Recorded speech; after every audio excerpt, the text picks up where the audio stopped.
বিশ্বনবী হচ্ছেন শাহেদ। শাহেদের আরেকটা ব্যাখ্যা হচ্ছে বিশ্বনবী সাল্লাল্লাহু আলাইহি ওয়াসাল্লাম আমাদের সাক্ষীর উপরে তিনি সাক্ষী দিবেন। তিনি নবীদেরও সাক্ষী, আবার আমাদের উপর উম্মতের উপরও সাক্ষী। সুবহানাল্লাহ পড়েন।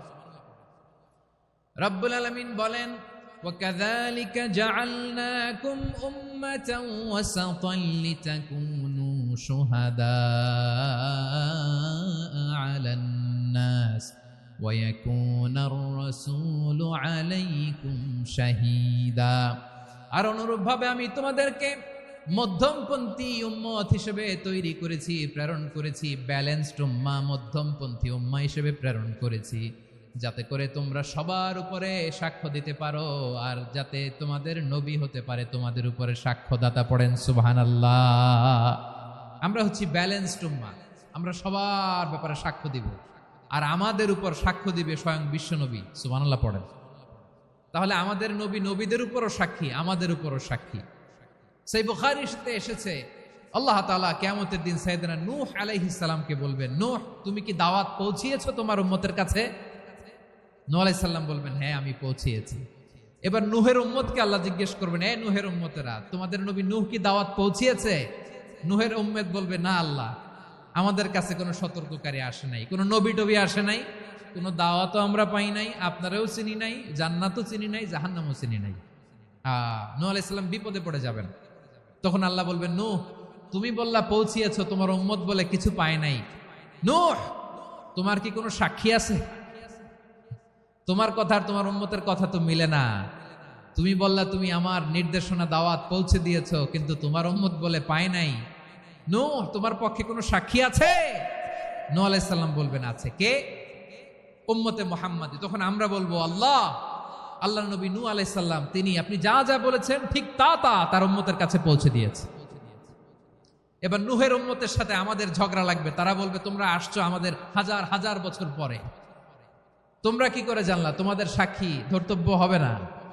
আমরা তখন বলবো, আমাদের কোরআনে তোমাদের নবীর নামে আল্লাহ তাআলা একটা সূরা নাজিল করেছেন, সূরাতে নূহ। আওয়াজ করে পড়েন আল্লাহু আকবার। আমরা বলবো, আমাদের কোরআনে তোমাদের নবীর কথা আল্লাহ আমাদেরকে জানিয়েছেন, দিন রাত এক করে তোমাদের কাছে তিনি দাওয়াত পৌঁছেছেন। তোমরা কানের মধ্যে হাত দিয়ে রাখতা, চেহারাটা কাপড় দিয়ে ঢেকে রাখতা, আল্লাহর নবী নূহকে পিটিয়ে ছালা দিয়ে পেঁচিয়ে তোমরা পাহাড়ে তুলে রেখে আসতা। সব আমরা জানি। আমরা যখন বলবো এই কথা, নূহের উম্মত চুপসে যাবে। তখন আমরা সত্য বলেছি কিনা এটা আল্লাহ তাআলা জানতে চাইবে বিশ্বনবীর কাছে। তখন বিশ্বনবী আমাদের পক্ষে সাক্ষী দিবেন। আওয়াজ করে বলেন আল্লাহু আকবার। এজন্য আল্লাহ বলেন, নবী আপনি হচ্ছেন সাক্ষ্যদাতা, সব নবীদের উপর আপনি হবেন সাক্ষী, আবার আপনার উম্মতের সাক্ষীর উপর আপনি হবেন সাক্ষী। তার মানে নবী গো, কিয়ামতের কঠিন ময়দানে আপনি হবেন রাজ সাক্ষী। বিশ্বনবী কি সাক্ষী? আওয়াজ করে বলেন, রাজ সাক্ষী, সব সাক্ষীর বড় সাক্ষী। এজন্য বিশ্বনবীকে আল্লাহ তাআলা প্রথম যে বৈশিষ্ট্যটা দিয়েছেন সেটা হচ্ছেন শাহিদ। তিনি সাক্ষ্যদাতা, witness for all messenger of God and for all of us. সুবহানাল্লাহ পড়েন। তাহলে এক নাম্বার বৈশিষ্ট্য বুঝতে পেরেছেন? বুঝতে পেরেছেন সবাই? তো দুই নাম্বার বৈশিষ্ট্য হচ্ছে মুবাশশিরা, তিনি সুসংবাদদাতা। সিলেটবাসী আওয়াজ করে আমার সাথে বলো, মুবাশশিরা মানে সুসংবাদদাতা। তিনি আল্লাহর রহমতের সুসংবাদ দেন, তিনি জান্নাতের সুসংবাদ দেন। এই উম্মতের মধ্য থেকে যারা গাফেল, যারা অবাধ্য, যারা সীমালঙ্ঘনকারী, তাদেরকে বিশ্বনবী আল্লাহর রহমতের সুসংবাদ দেন। তিনি বুঝান আল্লাহর দরবার 24/7, 24 ঘন্টা খোলা। আপনি যত বড় পাপী হন, আপনি যতই অন্যায় করেন না কেন, আল্লাহর রহমতের দরিয়া, আল্লাহর রহমতের দরজা আপনার জন্য খোলা আছে না নেই? জায়নামাজটা বিছিয়ে দেন, চোখের পানি ছেড়ে দেন, 2 রাকাত নামাজ পড়ে সেজদায় লুটিয়ে পড়ে কাঁদেন। যত গুনাহ আপনার হোক না কেন, আপনার গুনাহ মাফ করে কবুল করে নিবে কে? মুবাশশিরাম বিরাহমাতিল্লাহ। বিশ্বনবী তিনি সুসংবাদদাতা, বেয়ারার অফ গ্ল্যাড টাইডিংস, সুসংবাদ দেন। পাপী, অবাধ্য, সীমালঙ্ঘনকারীদেরকে তিনি আল্লাহর রহমতের সুসংবাদ দেন। আল্লাহর রহমত থেকে মুখ ফিরিয়ে নিও না। তিনি যে কত দয়ালু, তিনি যে তোমারে কত ভালোবাসে তুমি জানোই না। আমি আমাকে যত বেশি ভালোবাসি, তার চেয়েও আমাকে বেশি ভালোবাসে কে? সবাই বলে নাই, বুঝতে পারে নাই বোধহয়। আমি আমাকে যত বেশি ভালোবাসি তার চেয়েও আমাকে বেশি ভালোবাসে কে? আমার মাতা পিতা আমাকে যত ভালোবাসে তার চেয়েও আমাকে বেশি ভালোবাসে কে? আমার প্রিয়তমা স্ত্রী আমাকে যত বেশি ভালোবাসে তার চেয়েও আমাকে বেশি ভালোবাসে কে? মুবাশশিরাম বিরহমাতিল্লাহ, তিনি আল্লাহর রহমতের সুসংবাদ দেন। আল্লাহর রহমতের শেষ নাই, আল্লাহর ভালোবাসার শেষ নাই। ও মুবাশশিরাম বিল জান্নাহ, তিনি জান্নাতের সুসংবাদ দেন। এই উম্মতের মধ্য থেকে যারা আল্লাহওয়ালা, যারা প্র্যাকটিসিং, যারা ইমানদার, তাদেরকে বিশ্বনবী জান্নাতের সুসংবাদ দেন। আওয়াজ করে পড়েন সুবহানাল্লাহ। এজন্য রব্বুল আলামিন বিশ্বনবীর পরিচয় অন্য আয়াতে এভাবে তুলে ধরেন, ওয়ামা আরসালনাকা ইল্লা কাফাতান লিন্নাসি বাশীরাও ওয়া নাযীরা। নবী হে, আমি গোটা জগৎবাসীর জন্য আপনাকে সুসংবাদদাতা এবং সতর্ককারী করে জমিনে প্রেরণ করেছি। মুবাশশিরাম বিল জান্নাহ, তিনি জান্নাতের সুসংবাদ দেন, তিনি আশা জাগান। নবীর কথা শুনলে মানুষ বুকে আশা ফিরে পায়। আমার নবী কাউকে হতাশ করেন না। হতাশা বিশ্বনবীর ডিকশনারিতে নাই। তিনি মানুষকে আশাবাদী করে তোলেন। বিশ্বনবীর কথা শুনলে মানুষের হৃদয় নরম হয়,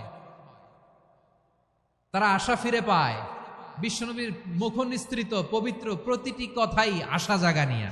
সুবহানাল্লাহ পড়েন।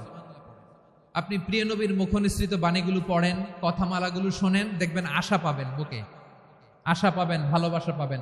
কারণ তিনি এমন সত্তা, এমন পার্সোনালিটি, তার কথা শুনলে হৃদয় নরম হয়ে যায়। মনে হয় হৃদয় খুলে তারে দিয়ে দেই, সব কথা যেন তারে বলা যায়। আওয়াজ করে বলেন ঠিক কিনা? সে কোন বন্ধু বলো বেশি বিশ্বস্ত, সে কোন বন্ধু বলো বেশি বিশ্বস্ত, কার কাছে মন খুলে দেয়া যায়, কার কাছে সব কথা বলা যায়, হওয়া যায় বেশি আশ্বস্ত। তার নাম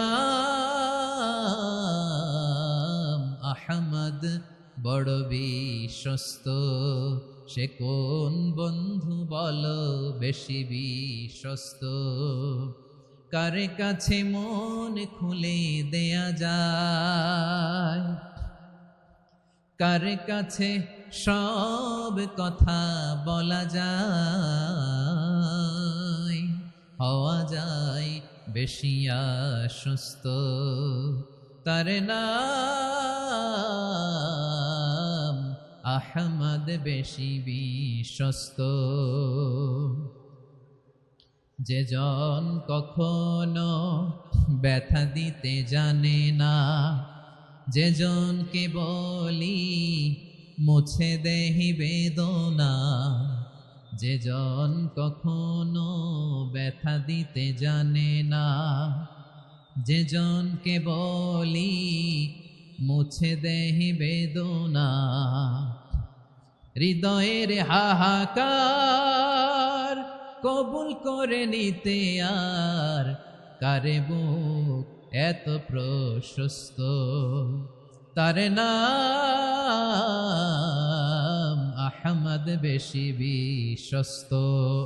প্রিয় ভাইরা, বিশ্বনবী তিনি মানুষের হৃদয়ে আশা জাগান। আমরা মানুষকে ভয় দেখাই, ঠিক কিনা? আমরা ইসলামকে এমন কঠিন ভাবে উপস্থাপন করি, মানুষ ভয় পেয়ে যায়। বিশ্বনবী মানুষকে ভয় দেখাতেন না, তিনি আশা দিতেন, ভরসা দিতেন।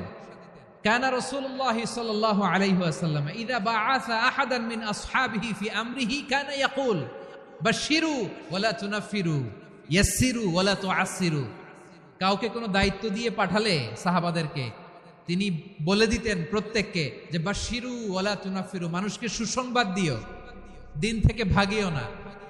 সহজভাবে ইসলামকে উপস্থাপন করো, ইসলামের শিক্ষাটাকে জটিল করে উপস্থাপন করো না। সুবহানাল্লাহ, কত চমৎকার, কত সুন্দর আমাদের ধর্ম। তিনি বলেছেন সহজ করো, কঠিন করো না, সুসংবাদ দাও, মানুষকে দিন থেকে ভাগিও না। সুবহানাল্লাহ বলেন। তাহলে বিশ্বনবী মানুষকে জান্নাতের সুসংবাদ দিয়েছেন। He was the bearer of glad tidings, জান্নাতের সুসংবাদদাতা। তিনি এমনভাবে জান্নাতের নাজ নেয়ামতের চিত্রায়িত করেছেন, উপস্থাপন করেছেন, সাহাবাদেরকে তিনি জান্নাতের পাগল বানিয়ে ছেড়েছেন। পড়েন সুবহানাল্লাহ। আমরা তো টাকার পাগল, ক্ষমতার পাগল, দাপটের পাগল। বিশ্বনবীর সাহাবারা ছিলেন আল্লাহর জান্নাতের পাগল। কিসের পাগল? আমরাও আল্লাহর জান্নাতের পাগল হতে চাই কি চাই না? সবাই বলুন, জান্নাতের পাগল হতে চাই কি চাই না? বিশ্বনবী সাহাবাদেরকে জান্নাতের পাগল বানিয়েছেন।